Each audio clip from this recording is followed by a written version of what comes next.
ଭଲ ଅଛ? ହଁ ଖାଇଛ ପେଟ ଭରିକି? ମୁଣ୍ଡ ବିନ୍ଧା ହଉଛି ଆଉ ପଢିବାନି ପାଠ ଟିକେ ଖାଲି ହଉ ଠିକ ଅଛି ହଉ ହଉ ହଉ ମୁଣ୍ଡ ବିନ୍ଧା ହଉଛି ହେଲେ ଆଜି କଣ କରିବା କହିବି? ନାଇଁ ନାଚ ତ କରିବା ଆମେ ସକାଳୁ ଉଠିକି ରାତି ଶୋଇବା ପର୍ଯ୍ୟନ୍ତ ଆମେ କଣ କଣ କରୁଛୁ ଜାଣିଛ? କଣ କଣ କରୁଛୁ କହିଲ? କୁହ କିଏ ଜାଣିଛି? ସମସ୍ତେ କହିବା ସକାଳୁ ଆମେ ଉଠୁଛୁ ତାପରେ କଣ କରୁଛୁ? ଦାନ୍ତ ଘଷୁଛୁ ତାପରେ କଣ କରୁଛୁ? ଗାଧଉଛୁ? ଆଗ ଗାଧଉଛୁ ନା ଆଗ ଖାଉଛୁ? ହଁ ଫାଷ୍ଟ ଆମେ କଣ କରୁଛୁ? ମୁହଁ ଧୋଉଛୁ ତାପରେ ବ୍ରଶ କରୁଛୁ ତାପରେ ଗାଧଉଛୁ ଗାଧେଇ ସାରିଲା ପରେ ମା ଯାହା ରାନ୍ଧିକି ଦେଇଥିବେ ଖାଉଛୁ ତାପରେ କଣ କରୁଛୁ?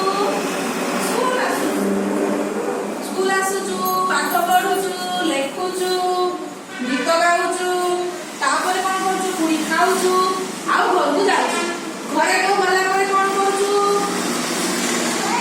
ଘରକୁ ଗଲା ପରେ ଭାତ ଖାଇବ ତାପରେ ପୁଣି କଣ କରିବ? ଶୋଇବ ତାପରେ ଉଠିକି ସନ୍ଧ୍ୟା ବେଳେ ପୁଣି କଣ କରୁଛ? ଗୋଡ଼ ହାତ ଧୋଇକି ପୁଣି ପାଠ ପଢୁଛ ନା? ହଁ ତାପରେ ମା ଯାହା ଦେବେ ଖାଇବା ପାଇଁ ଖାଇକି ପୁଣି ଶୋଇ ପଡୁଛ ନା? ସକାଳୁ ସନ୍ଧ୍ୟା ପର୍ଯ୍ୟନ୍ତ କଣ କଲ? କାମ କଲ? ହଉ କି କାମ କଲ? ଖାଇଲ ପଢିଲ ତାପରେ ଲେଖିଲ ଗାଧେଇଲ ନା? ଗୋଟେ ସୁନା ପିଲା କେମିତି ହେବା? ଭଲ ପିଲା କେମିତି ହେବା କହିଲ? ଭଲ ପିଲା କେମିତି ହେବା? ଭଲ ପିଲା କହିଲ? ସକାଳୁ ଉଠିବା ଉଠି ସାରିଲା ପରେ ମୁହଁ ଧୋଇବା ମୁହଁ ଧୋଇକି ଦାନ୍ତ ଘଷିବା ତାପରେ କଣ କରିବା? ମା ବାପାକୁ ଯାଇକି ପ୍ରଣାମ କରିବା ନା?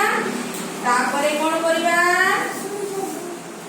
ଗାଧେଇବା ଗାଧେଇ ସାରିଲା ପରେ ସ୍କୁଲ ଯିବା ସ୍କୁଲ ଆସିଲେ ଗୁରୁ ମାଙ୍କୁ କଣ କରିବା? ପ୍ରଣାମ କରିବା ତାପରେ ପାଠ ପଢିବା ହେଲା ବଡ ଗୁରୁଜନ ମାନଙ୍କର କଥା ଶୁଣିବା ଦୁଷ୍ଟ ହବାନି ପ୍ରତିଦିନ କଣ କରିବା?